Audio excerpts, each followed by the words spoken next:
All right, everybody, welcome to the webinar. This is Brandon Lindsay with the Rehabbers Playbook. If you're not familiar with the Rehabbers Playbook, we're a coaching, education, and networking platform for rehabbers and builders. So we talk about this stuff all day, every day. And every now and then we get to jump on a public webinar where we get to share with even more people about this business. And I'm very excited to have Bobby here with us because he is, in my opinion, well, let's just say in my experience, the people I've met, he's the most experienced rehabber I've ever met.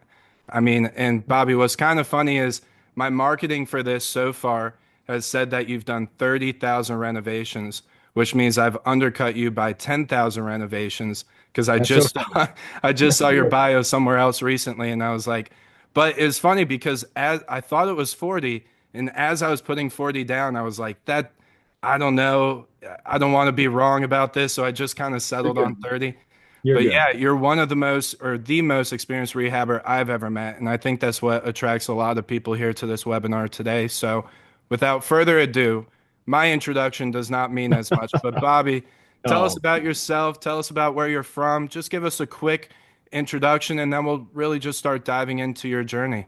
yeah, absolutely. Brandon, thank you so much for having me on the Rehavers Playbook. Honored to be here. My name is Bobby Triplett. So I'm the Senior Vice President of Renovations for Offerpad.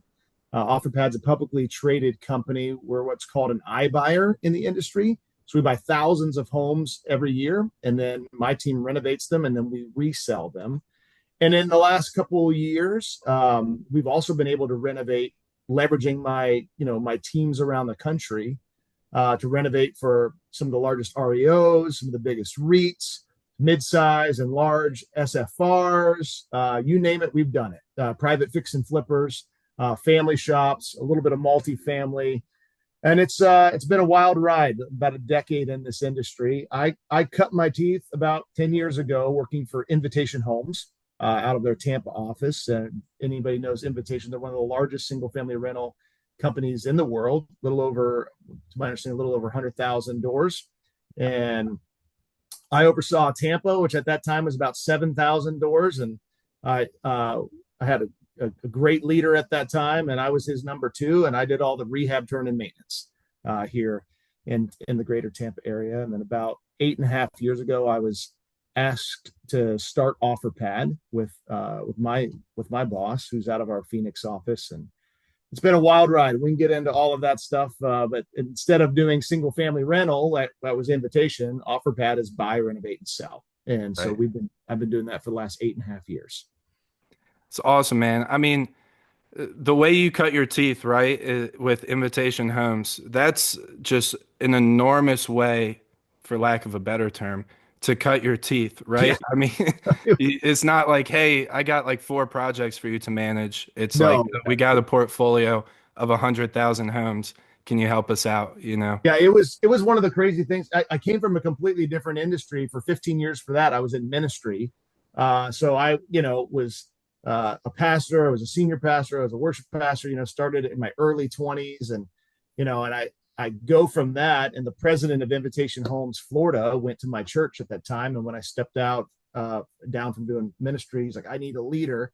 I didn't know what I was getting myself into, and so started in escalations, vendor management, and then quickly took over budget writing and scopes and handling all the rehab and turn. And we at that time I was 14 counties just in Tampa, about 7,000 houses, and I was faking it till I make it, learning on the fly. Just learning the art of negotiation. And hey, if you're not a jerk and you can hold people accountable and do it in such a way that promotes partnership, man, the sky's the limit. And so yeah, that was I was drinking from the fire hose nonstop for 2 years, and then ended up, it's crazy, Brandon. So I had a general contractor that was one of my largest general contractors. I had fired them from doing our work. They were having some production issues and personnel issues, and they came to me and they're like, hey, will you come fix us? And they recruited me away. And so I went from the fund side and then worked as the GC for a little less than a year, helping them get some things straightened out. And before Offerpad asked me to come start this. And so I've seen it from all the angles, right? From working for the big REIT, working for the startup, working as the GC, and I'm the GC license holder for the state of Florida here for Offerpad. And so, in the last 2.5 years, renovating not just for our own self, but renovating for probably, I want to say, almost nearly 40 different clients nationwide on top of our own properties. I've definitely had quite the education. I'll say that. Yeah, yeah. I mean, seeing it from every angle, I think is super important. There's other people in the industry of, let's just say construction, right? Right. Construction in the real estate value add space. And some people are contractors by trade. Some people Sure. are just flippers by trade. And Right. you're missing the full picture between those. And that's not a bad thing. That doesn't mean Oh, people don't have everything to provide, but it's cool to have of all, a well-rounded look at the industry from every right. angle. Yeah. Yes, sir.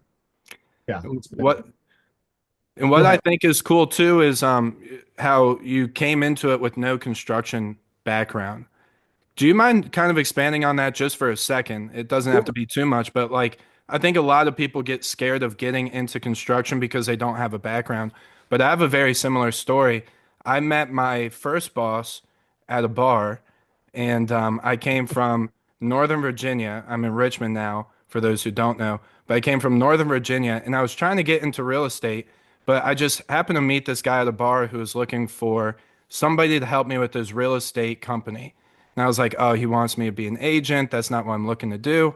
And he interviews me and he goes, look, I'm looking for somebody who has good leadership skills, kind of like what you just mentioned. Yeah. But it's construction. Do you have any background? I was like, no, not really. He's like, okay, you'll learn. So he takes me to Lowe's on my first day. He hires me, takes me to Lowe's. I'll try to keep it short. He grabs a toolbox, loads it up with a bunch of tools, and I'm like, cool, I get my new tools. That's great. I'll learn. And he takes me out to the car, and I don't even have a truck. I have a Nissan Altima at the time because I'm not a construction guy. Sure. And he starts pulling out all the tools and quizzing me on the tools. And I've told this story a few times in my group, but I failed it miserably. Like he's pulling out a wrench, I'm calling it pliers. I think I got the hammer right. So I came from no background too, and I just studied it, drinking from the fire hose. So that's my story. It's somewhat similar to yours. Do give a piece of advice or just encouragement to those who might not have that background, but they're kind of dropped into this industry? Well, and I think so. I'm just finished reading a leadership book. I'm a big reader by a guy named Lieutenant Colonel Scott Mann. It's called Nobody's Coming to Save You. It's a Green Berets guide to getting big shit done, is what it's called. And he Yeah. talks about how nobody wins alone. And that's the beautiful part. Like, I don't have to be the expert at everything. Like, I'm like my gifting and what I feel like, it's hardwired into me as a connector, as a people leader, and logistics, right? Yep.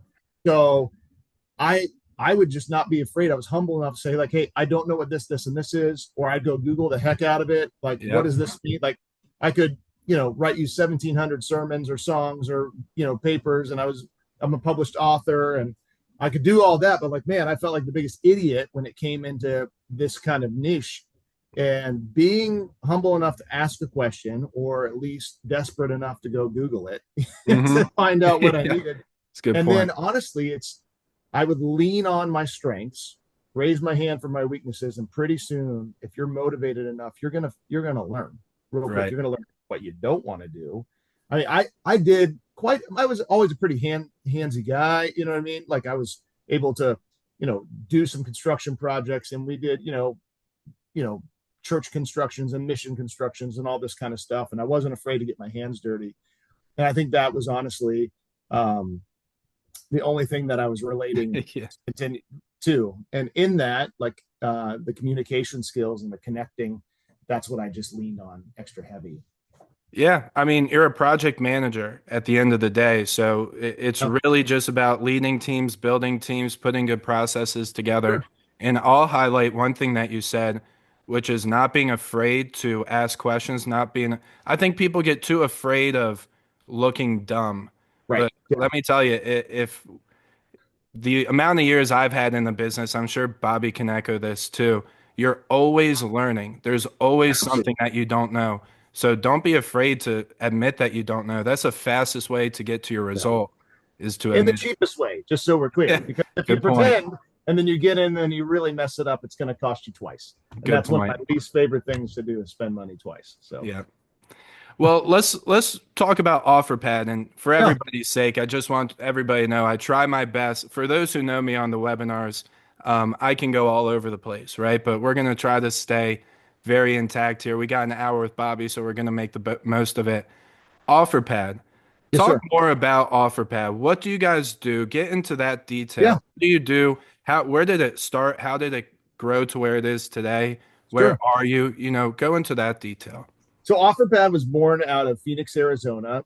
Brian Bear is our CEO. He was ranked one of the top real estate agents in the country year over year, back from like the late aughts, so like '08, '09, '10, and helped purchase uh, thousands upon thousands upon thousands of homes for all the big REITs all over the country. The idea of Offerpad was not just as an iBuyer or an instant buyer, is what that stands for, but as a real estate solution center. Long and short of it, think about it. I tell people kind of like CarMax for your house. We'll buy yours as is. You can buy one of our certified pre-owned. You can even get a mortgage through us and all the kind of things that you want. But people go to offerpad.com to get an instant cash offer on their house. We do that hundreds of thousands of times a year. People are coming to our website. We don't obviously buy every house that comes to us. We also source properties all over the country for some of the largest REITs and some independent investors and some mid-sized SFRs. And then Nice. we buy, renovate, and sell. So in my tenure, at the busiest time, I was flipping about 1,200 houses a month, every month for about 2 years. It was probably the most insane. It's the largest that my team was. I think Yeah. I had close to 300 employees just on my renovation side. Hmm. Uh, and now we're anywhere between 300 to 600 houses a month that we're renovating for ourselves, and then a few hundred a month for private investors or fix and flippers, just like a Hmm. bunch of people on this podcast today. It was an evolution, as we really, we went public on the iBuying, as there's a handful of competitors at the time, Zillow, Open Door, Redfin, and us. There's only two of us really left, and that's Open Door and Offerpad. Uh, and in that, we just continuing. What I love about our leadership is that infinite mindset, not just being known for the one niche thing, but how do I leverage this beautiful asset that we've created to create, investor portals or agent partnerships or new home building partnerships. And one of the last ones that we created a couple of years ago was this renovation as a service. I've already got employees in all of these markets. I'm already renovating hundreds of houses a month. Why would we not want to help other, investors, iBuyers, REITs, REOs, leveraging our world-class renovation team? And in that, like, we made a reputation for ourselves over the last 8.5 years for our comprehensive renovation approach. Some of the competitors that are out there will do, and even some of the investors on this call will take a very, what I call, a la carte approach to renovation. Hey, it's on the inspection report, so I'm going to do this piece of trim. So they will put a new piece of trim, but that new piece of trim doesn't look like it's part of the old piece of trim. It's a Or, good hey, point. I'm going to put fresh paint on every wall, and it's the same color gray that you just bought in bulk, but hey, you didn't change the floor and you didn't change the trim and you didn't change the countertop. So that gray, though it's new and it's fresh, doesn't look on purpose. So Right. we try to, I've been coaching my teams for, almost the last decade about a comprehensive approach to renovation, not a one size fits all. When Hmm. we get into a house, we're asking ourselves, what's the best real estate decision for this property? For the, how are we going to be able to take it to meet the comp level? Are we trying to be like a brand new house, or are we really good at being a certified pre-owned, to use the car Right. analogy? You know what I Yeah. mean? And really empowering my leaders in the markets and my project managers in the field to look through that set of lenses, not just for our own houses, but for the partners that we renovate on behalf of. I think that goes back to seeing the business from all different angles too, Sure. knowing that that's the right approach. Because I think you're kind of pointing out the difference between a contractor looking at a house and a real estate investor Sure. looking at a house too. Because again, those are like kind of the blind spots for a lot of people, right? Everybody's got blind spots, but again, Sure. when you see it from so many angles, you have less blind spots. So that's awesome, man. One question I have for you, and Sure. I'm sure a lot of people on this call can relate, is you said you have a team of how many people? 300? I did. That was at the largest. At the Okay. largest. Yeah. What's your team like right now, and how does that look like? You don't have to go through every day of the Sure. week or anything, but Yeah. overall, general day to day, what does that look like for you, Yeah. managing the team to get the jobs Yeah. done? Well, let me back up just a little bit on that. So if you look at the largest REITs that are out there, the Invitations, the American Homes for Rent, First Keys, Tricons, Progress Residential, there's probably anywhere between $3 and $6 million a year spent in payroll just for the renovation teams. Yeah. Because you can buy a house at a great deal and you can potentially sell it or whatever, but the one X factor that's the huge question mark is the renovation. Hmm. A renovation team can sink a deal real fast by going over budget or over time or under quality or not delivering to the comp level. And so that if it was easy, I would not have a job.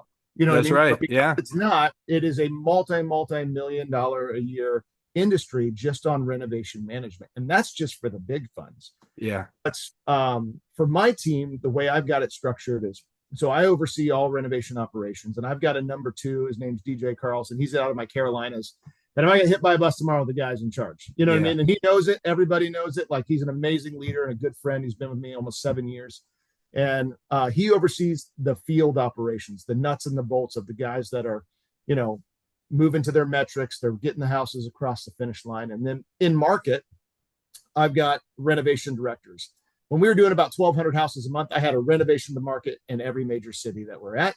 Now I've got some in the largest cities, and I've got some where I might have 2 or 3 smaller markets in a state. They might just run a state Yep. or a small region. And then those renovation directors have project managers that are geographically hired.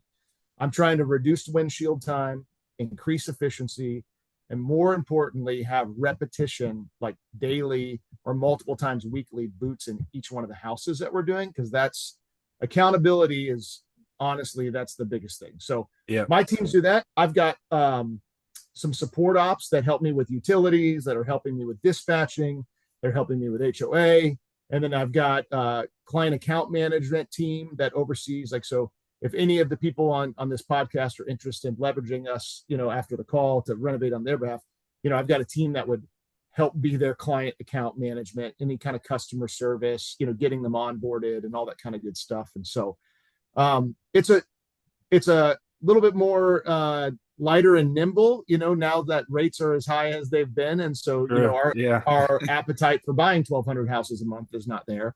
Yep. But it's a team. Most of my people have been with me 5.5 years is probably their average. And that honestly is like, I could not begin to think about doing this without them. Of course. I take 2 punches in the face for everybody on the team. And not just because I want to keep them on the team, but because I'm truly grateful and proud of we always talk about, I hire for two characteristics in a person: ownership and give a shit. And if you don't like the 4-letter word, I'll say stewardship. You know what I Yeah. mean? So if those people will take ownership of their problems, their success, their plan, and they give a stewardship enough about, leaving it better than they found it, then man, we can do anything together.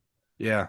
No, that's great. I think of all the value that you can provide people, that leadership aspect is such a cool thing to dig into with you because that's a huge team to manage. I manage small, small teams compared to that. I've never thought of really scaling it too much. And when I think of scaling it, potentially going to a different market, for example, or just getting bigger, it it it scares a lot of Sure. people, including me, because you're like, I need to find a new contractor. I built this relationship over the years.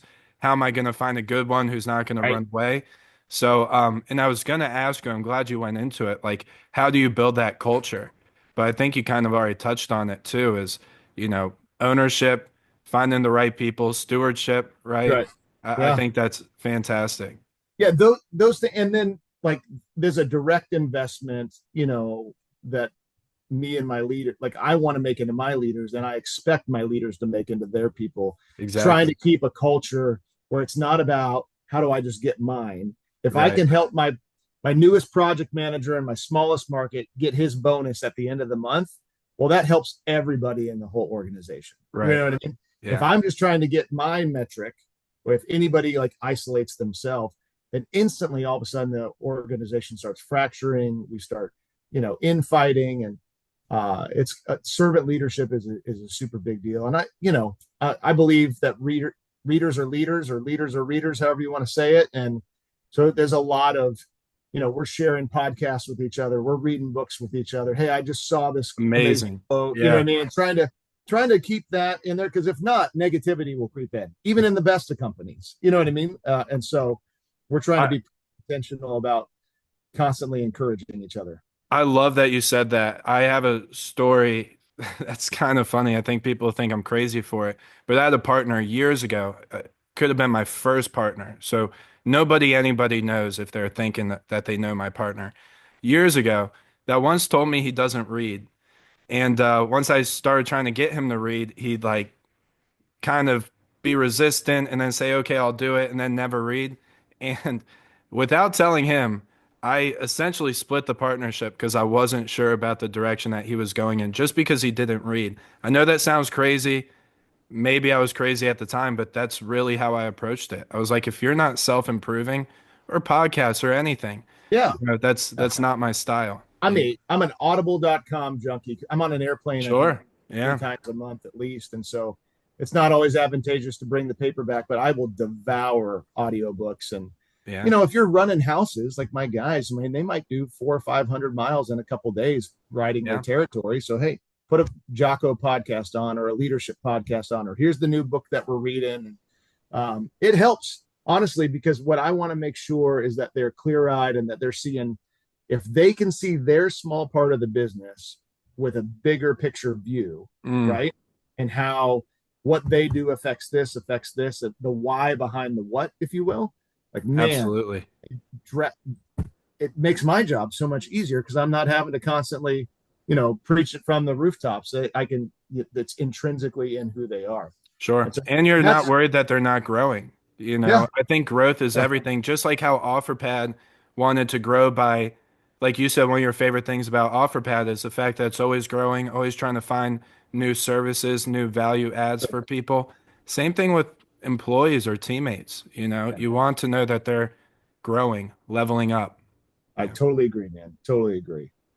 Well, let's talk about virtual project management, Sure. right? I feel like I could ask you a million questions, but I want to hit some of these main points. Virtual project management, which I would imagine 50% of people on this call are really trying to figure out. And Okay. if it's not that, like I said in the beginning, it's people who are still rehabbing in their backyard, but Right. they know that your tools and systems could help them do that better. Let's talk about your biggest tips for people who are managing projects out of town, or even just managing projects in general, because Sure. I think it will always relate, of course. Yeah. But give me your biggest tips, and then I'll Yep. probably go into some more things like tools, apps, Sure. software, pictures, stuff like that. But Yeah. I'll let you take the floor first, and then we'll kind of dig in. I got three big, what I call free pieces of advice that, and we preach this in our team, to our newest hire to the most tenured guy. This it's said about 10,000 times in their lifespan on my team. The first one is to know what a win looks like before you step on a field, right? If you're buying and holding this house, you're going to renovate that different than you're fixing and flipping this house. If you're renovating, this house, and you've only got 20K in renovation, well, you need to know what that 20K has to get you, not Hmm. what you want it to get you. Like, a lot of people will find that, oh, I'm trying to keep up with the HDTVs, or I'm trying to unrealistically do something to a house. And all of a sudden, like, because you're not sure on what that win looks like, you really find yourself wasting money, wasting time, pulling your hair out, ticking off, whatever contractors you are working with. So I'll say, like, if you know what the win looks before you like to step on the field, that's going to inform every other decision that you make on there, right? Hmm. And somebody comes to you, your business partner or an agent, what would look really great if we put some shiplap on this thing? Well, it would look great, but that's not what the win for this house looks like. Right. Now you Yeah. just either wasted time or money or whatever, or you avoided wasting those because you knew what it was. I say all the time, like, indifference leads to indecisiveness, and indecisiveness, it's going to lead to ineffectiveness in the field, right? Yeah. So knowing what that went, and for us, like when we bring on a new partner to do renovation, the first thing I'm like, tell me about your business, tell me what the point of this house is. Hmm.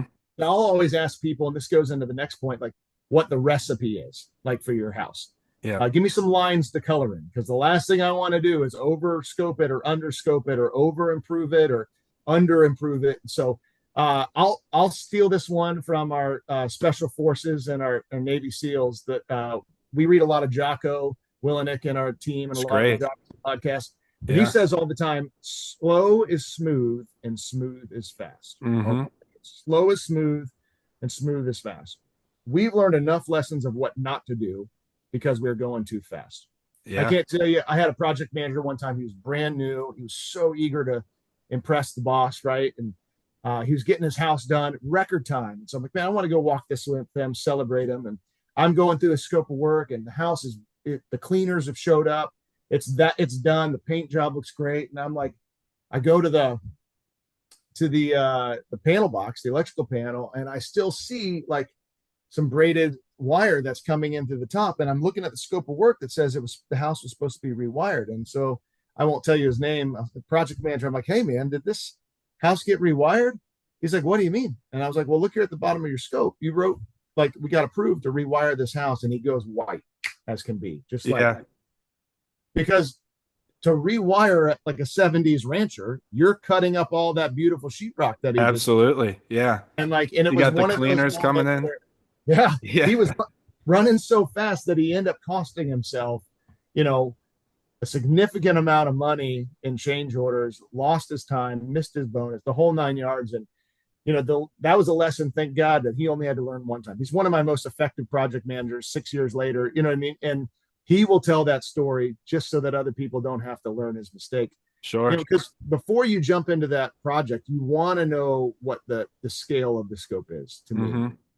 Hmm. Making sure that, your flooring is not going down before you're painting or scraping drywall. You know what I mean? You're Right. wanting to make sure that you're not having to spend money twice. And from somebody who has done it wrong many, many times, Sure.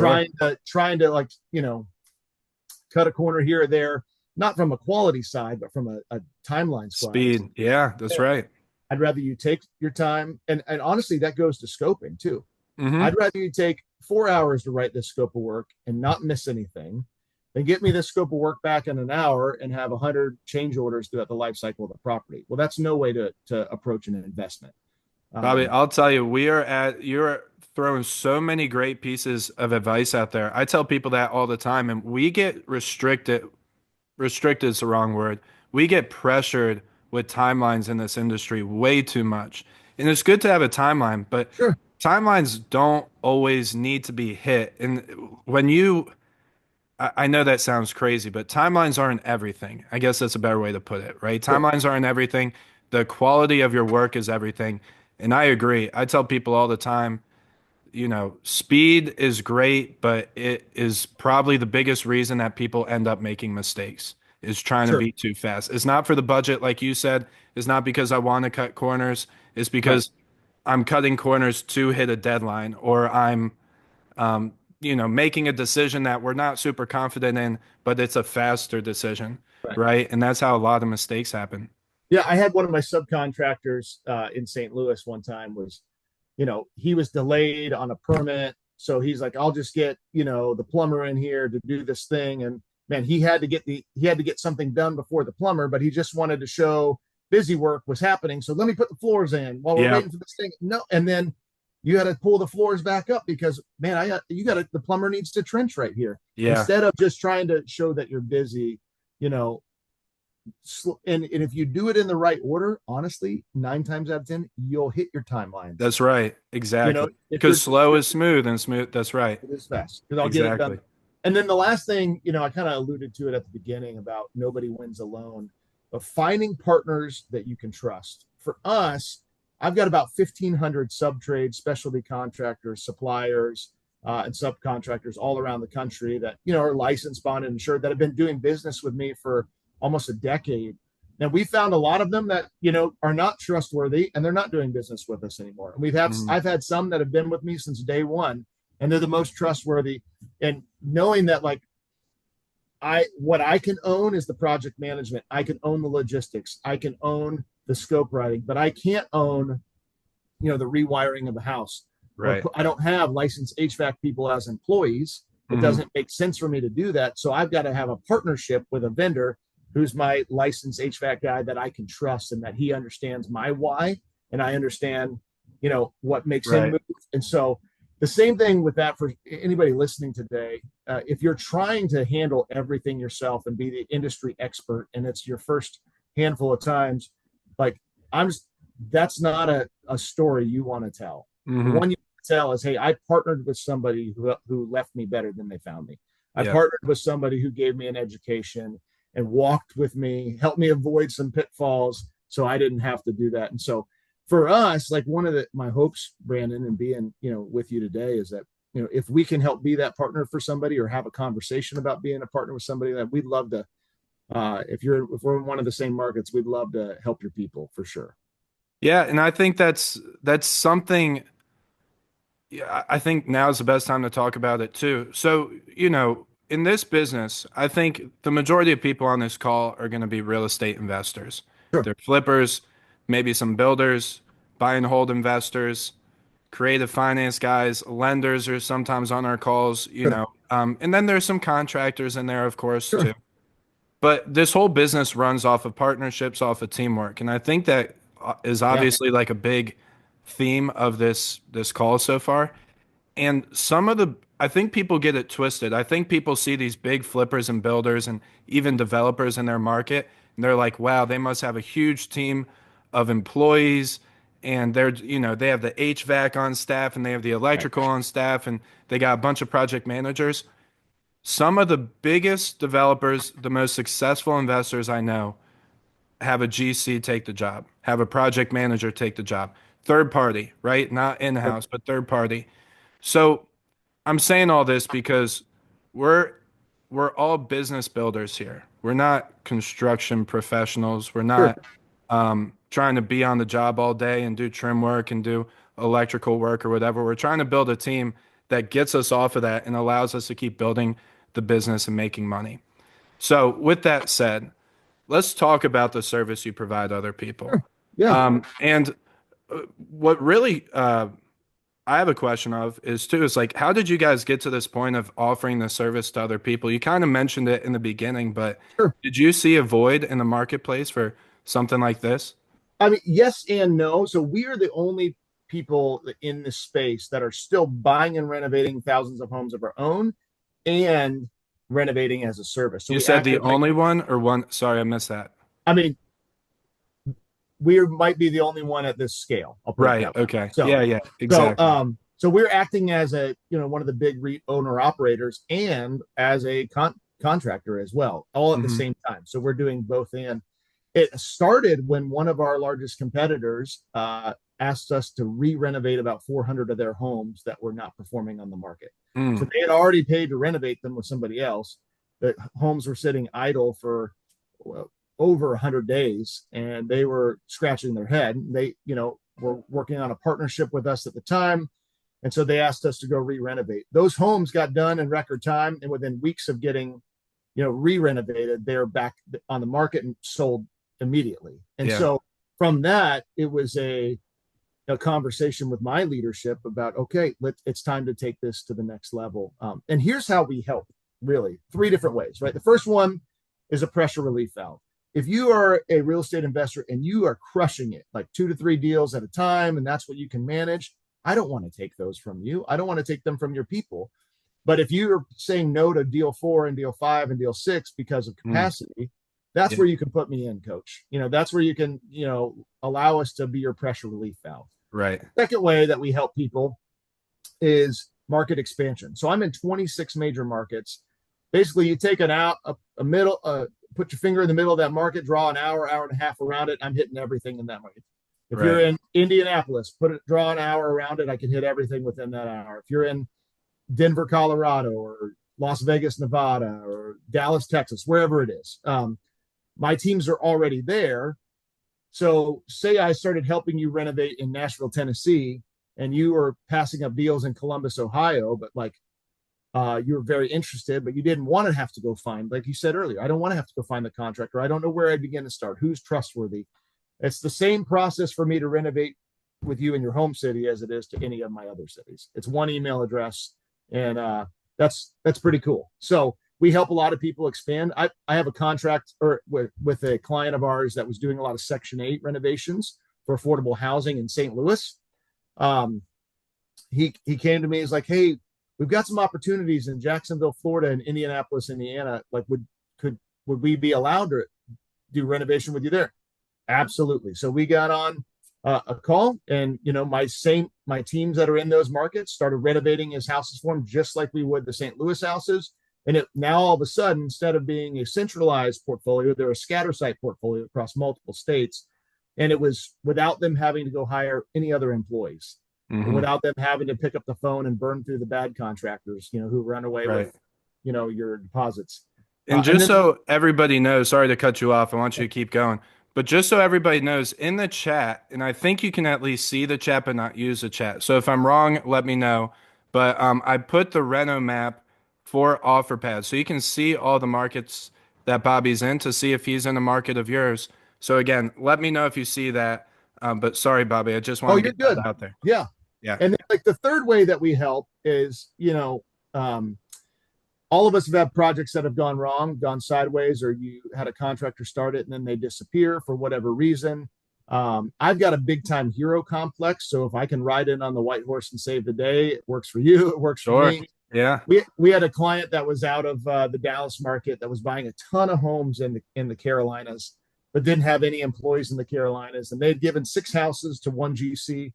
And probably 60, 80 days later, they're finding out those houses, nobody's even started demo, nobody's even bought material, and they put deposits on all of those homes. And unfortunately, that contractor was using their money to finish up other people's jobs. And Oh, yeah. so, Tale as old as time. yeah, Yeah. they fired the contractor. We came in, we're able to get all those projects done within 30 days for them. And, it didn't fully save the day because they ended up having to pay twice, but it definitely mitigated a loss that could have been exponentially worse. And so we're able to help, pressure relief valve. We're able to help people with market expansion, and we're also able to help, save the day if a project has gone sideways on you. We have a couple right now that we're doing in Houston, Texas for a big investor that, the GC just stopped answering calls, and Yeah. those aren't always our favorite, but we're glad to do it. Well, that's I think that's where a lot of people realize what they need in this business and the team that they need. And two things I want to ask you. Number one, Sure, how do you deal with the inevitability that in this business mistakes are going to happen? sure. I mean, this is something that contractors on the call can relate to. Mistakes are going to happen. How do you explain that to a Yep, client? How do you approach that? yep, I think that's huge, and I think that makes people more comfortable with sure. working with people like you as opposed to potentially just somebody they got a phone number for. Well, I think transparency is a big deal, right? Hmm. Like, if I'm only trying to get one job from somebody, I'll make up whatever story I have just to get that one job. But if I'm trying to create a partnership with somebody, then I want to be transparent. Hey, my guy, he messed it up. Like, he made the wrong decision on this thing. We're going to make it right. Or, hey, I know we all collectively rolled the dice on this one thing. Maybe we could get away with just repairing it, but it's too termite eaten, or it's not going to pass code. It's not going to work. So here's the plan we have to make this right with you. You know what I mean? Right. We try to invite our clients in. And honestly, like, we've had sub trades that we've had to fire off jobs before. Sure. We've had sub trades that have accepted work and then, are 2 weeks late, no one answers. So then we have to make a pivot. And so we're immediately going to our client. Hey, listen, this part of the job is a little bit behind schedule. Here's why. Here's what we're doing to try to make up the days for the timeline. But we're still working on X, Y, and Z. I think that client communication is a big deal. And I mean, people know if you're lying or you're not. So just Right. own it. And, Yeah. and that'll build confidence, and that'll build trust. And I don't think I'll ever expect anybody on my team to be perfect. I just want them to own it, take that ownership, and I want them to leave it better than they found it every single time. That's right. We talk about it all the time with our group or when we talk about this business that it's the most imperfect business Sure. I know of. You know, it's like even perfect is not perfect, right? Right. Kind of one of those Sure. deals. So it's all about not pointing fingers, right? Moving on, making, finding solutions. And the best part about hiring somebody like you or working with a good team where you can kind of separate yourself from again, it's inevitable that problems are going to happen. People might not show up. You might make a bad hire, Sure. somebody makes a mistake, a project manager. But who's cleaning up that mess? Do you want to be the one cleaning up the mess, or do you want to focus your time on finding deals, closing deals, Sure. negotiating, making money, building the Right. business? So that's a huge thing. And the other thing I think that's very important with talking with you about this topic is that name that you have behind you right there, Offerpad. If you're just hiring Joe Schmo down the street that's kind of work from somebody or work for somebody or maybe he's a cousin of a friend who did some work sometime, they don't have as much of a reputation to protect as I think Offerpad does. Sure. Would you agree with that? I mean, could you? Yeah. I mean, Yeah, of here's the thing. You might find somebody like that who's amazing and they're a diamond course. in the rough, and they might give you the best deal that you've ever heard of in your life. And that's great. And I say keep on to those. I don't want to take work away from those people. That person has, like you said, not much of a reputation to lose. And what happens when that one person gets sick or something like that? Then you could potentially be down. For me, like as a publicly traded company, the FTC is not going to be too happy with us if all of a sudden we're running away with people's deposits. You know what I mean? And like, Sure. Yeah. I have a much bigger reputation to have to uphold. And quite frankly, if we step in it, right, or if I've got, two trucks and a truck doesn't show up today, I've got to find somebody else and still to meet my contract with you. Yeah. If you're just using two trucks and a truck and they don't show up today, it's up to you to figure out what's going to happen, Exactly. or just Yeah. eat the sandwich that they gave you. I've had colleagues over the years that have told me, well, I mean, I flipped a house one time and I did it about 20% cheaper than you. I was like, well, did you go use like the spill cans at Home Depot and the clearance aisle at the flooring place? Well, yeah. Okay, that's great. You can do that on one house, but how do you scale a business off of using whatever is the junk paint or the junk clear? So for Oh, that's a us, recipe for a oh yeah. business going bad. Yeah, yeah. So I we love when people talk about that. It's just how cheap can I get it done? How cheap can I get it done? Just like, and people might just turn this off after I say these things, but I already started with saying timelines aren't everything.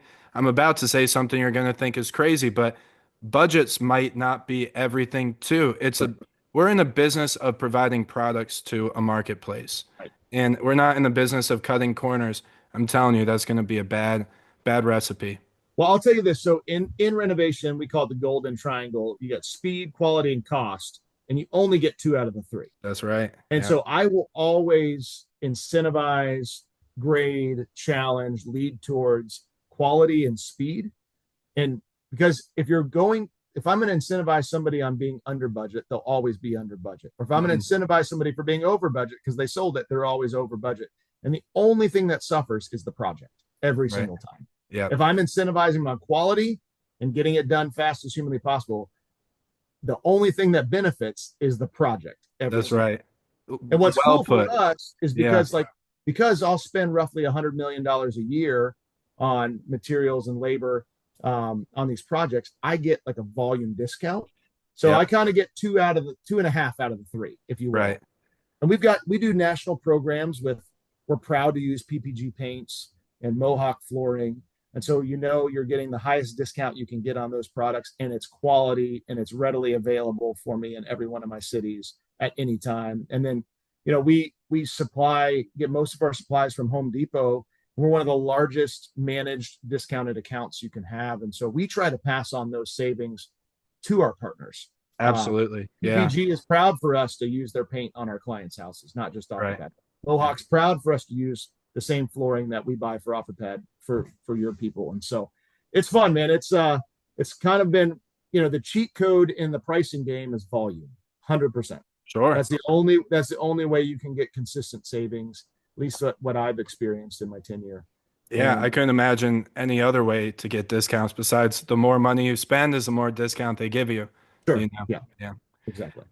I also think with your Offerpad, I think people might look at it and say that's a publicly traded company or that's a huge company. I know they're nationwide. I bet you they charge a fortune, right? I, Sure. with the volume discounts, with the fact that you have a great team, I mean, what would you say to something like that? Because that Yeah, would be my first thought, to be honest. yeah, great thought. So for us, we are buying it in volume and we're renovating it what I would call like a wholesale plus cost scheme. Hmm. Retail, I'm from Tampa, Florida, and so I've got the prices memorized here. Like retail average, you're calling up on Craigslist or Angie's List or whatever you're doing to get a painter is anywhere between $3 and $5 a square foot, and that may or may not include your product, right? Hmm. That could be just labor. For Right. us, like I'm at $1.88 here a square foot in Tampa. That's labor and material, wall, ceiling, trim, and doors. And See, I need so that. Yeah. yeah. I mean, we do regionalized pricing. Now, my paint price in the Midwest is more expensive than it is in Right. the South, but my roof cost in the Midwest is way less expensive than it is here in Hurricane City, Yeah. Florida. You know what I Right. mean? So, Yeah. we have our pricing, done by market specific. So that way we can, one, be the best stewards of our time and our Yeah. money. Two, we can offer the best price that we've been able to find. What you do get with us, I would say is anywhere between 18 and 28% below what you would typically do if you were trying to, go get your regular retail handyman or regular retail painter Yeah. across the board. Hmm. But what you get on top of that is my renovation director is working for you. My project manager is working for you. Like I'm buying all the material.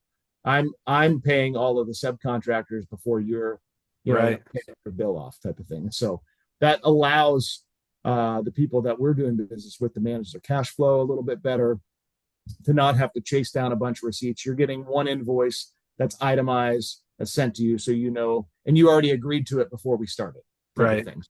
Yeah, Yeah, I guess I'm glad I asked that question too because I wasn't expecting to, but it reminds me of there's a lot of other ways you can relate an example to this, like Walmart. They buy in bulk a little bit more than maybe the Kmart down the street. I don't even know if that's a great example, but I think people get the idea. Those big companies that get to buy in bulk, that get to increase their economies of scale, therefore decrease their prices. Those are usually the cheapest sure. companies to buy products from and services. So yeah, that makes a lot of sense. Yeah. And I we think. employ in all of our markets, we're employing local. So my project manager in Indianapolis Mm, lives in Indianapolis. My project manager in San Antonio lives in San Antonio. And right. so do my painters, so do my electricians, they're all local. So for us, like we're trying to not just leave the house better than we found it. It's like, how do we leave those that are helping us work on the house? How do Hmm. we leave our investors and our shareholders and stockholders better than we found them? Like that's the heart behind what we're doing this. And that's when I say comprehensive or a stewardship approach to the project, like that's what that means to me and my people. It's incredibly impressive. I've when people ask what I do, they're like, "Oh, do you do virtual project management?" And I'm like, "No." You know, that's just not what I've ever thought was even possible, to be honest. But the way you guys do it, so impressive. It's so cool to watch. And hopefully, I think people on this call are learning quite a bit. I think a lot of what we covered today was just overall um, mindset and ideas of how to approach this business. And I think when you talk with experienced people in the business, it always kind of filters down into that, right? Sure. Is we could talk about how to make a budget all day, how to create a scope of work all day, but it goes down to building good teams, having accountability, having good processes, stuff like that, Sure. just those overall ideas that you learn from making mistakes over and over. Yeah. And hopefully, you can learn from the mistakes that I've made and not have to make them yourself if we end up partnering together. I think at the end of the day, you know, when you're going back to the virtual project management, boots on the ground is 100% the game changer for accountability. Though my director might be behind a bank of monitors every day in that market, talking to all his different project managers, looking at pictures, looking at budgets, change orders, on the phone with contractors, wheeling and dealing. The project manager that's boots on the ground, that's walking and taking pictures. And one of the ones that people don't think about, smelling, are, hey, because pictures not yet, they don't smell. So, That's you're right. walking Yeah. in, making sure, hey, does it still smell like cigarettes? Does it smell like cat urine? Does it smell like, there's Great point. a Yeah. kennel right next to us or whatever. So making sure that what we're paying for is being done and done right. So you've got an essence of virtual project management from the director side who's looking at it. I call him like the offensive coordinator, right? He's Right. calling the plays from the booth, you know what I mean? And then you've got the quarterback on the field. That's And right. it's the combination of both it takes to win the game. And let me answer this real quick because I think people are wondering this. How do you find those people, in those different markets? You can answer real quick. I know we're running towards the end, but I know that's a question that people have, and so do I. So, So, how do you so find those finding, yeah, people? Yeah, and so work with finding them. the project managers is, so I'm looking for people that are used, either have industry experience, whether it's been working from one of the larger REITs or have been fix and flippers themselves. I'm looking for Mm, people who are organized, that are not afraid to get their hands dirty if they have to. I'm looking for people with like leadership background. We've done it from law enforcement people, people that have even had, like, from a director side, some of them have had more IT background. You know what I sure. mean? Project So manager. Yeah. yeah, because you're having to, upload pictures and work through spreadsheets and do, calculations and, working on, Smart. Yeah. accounting. The guys in the field, I don't need them to be the best construction doers. I Right. need them to be the best quality control inspectors. It's another great tip.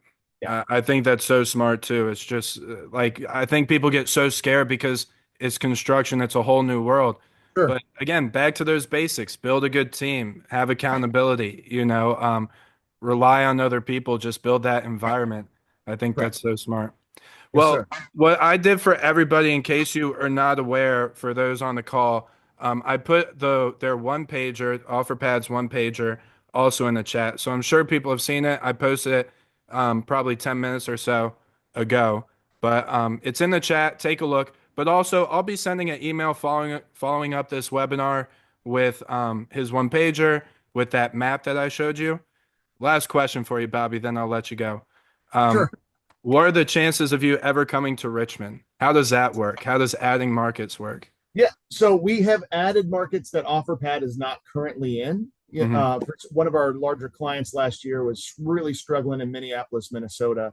Offerpad's not in Minneapolis, Minnesota. And they said, hey, if we guaranteed you 15 to 20 houses a month, would you consider opening up a satellite office up there? And so a little over a year ago, it made business sense for us. So we, got our license up there, made some strategic hires, started the, recruiting vendors and suppliers and make sure that all of our product can get there. And then, we do a few $100,000 a month in renovations every month in Minneapolis with a very small team.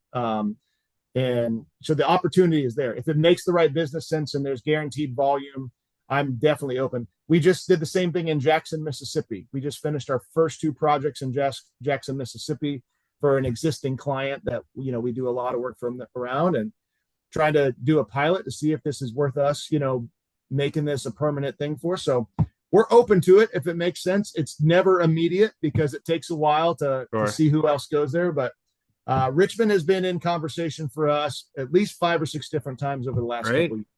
So Yeah. it's not now, but it's not never. You know what I mean? Right. So Yeah, yeah, I was just wondering. I thought yeah, it'd be interesting, and if that ever happens, you just let me know, and it'd be great for to sure, Brandon, have you for sure. guys up here. And I know there's a lot of people on this call who are from Richmond too, Oh, so or awesome. at least who Yeah, will be watching this too with the Rehabbers Playbook. But we have people all over the country on here, so I'm sure I know there's some in St. Louis. A lot of people we have in Atlanta. We have yeah, all over the Carolinas. yeah, So if you guys are interested in even just chatting with Bobby, seeing what they have to offer you, I highly recommend it. And Bobby, going into new markets, that's where you might need more volume, right? But if you're establishing a market, you can just work with one project, right? Yeah, yeah. It could be one project a month. It could be 100 projects a month. If I'm already there, the opportunities, yes. And it's not a Right. there's not a volume minimum. What we don't do is any maintenance, and we don't do any occupied work. So Right. it's renovations. We will do larger turns. So say if you're a buy and hold on your portfolio, and you know the people just got out. If it's usually like 3 to 5K, hey, we can come in and do that. If it's 3 to 500, we're not your guy. You know what I mean? Yeah. And so Okay. Good to know. we can help on turns as well. Right. Amazing. Well, everybody, do me a favor, throw it in the Q&A if you thought this was great. If you didn't like it, let me know. But everybody hung out till the end for the most part. I think a couple people dropped off. So I'm guessing you liked what we talked about. I had a great time. Bobby, it was great Thank to you have so you much on. for having me. Yeah, No, absolutely. For thank sure. you, man. Thank you. It's great. And I look forward to linking up with you soon. So we'll chat about that. But if you need Absolutely. anything from me or from our group, you let us know. And again, thank you so much. You're getting a lot of great feedback in the Q&A right now. So it's awesome. Excellent. Awesome information. Great info. Amazing. Fire. Awesome. All right, Rock and Bobby. roll. You have Thanks a great everybody for day. having me.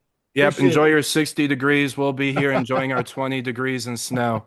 But I Have a good one, appreciate you, man. guys. Take See you care. guys.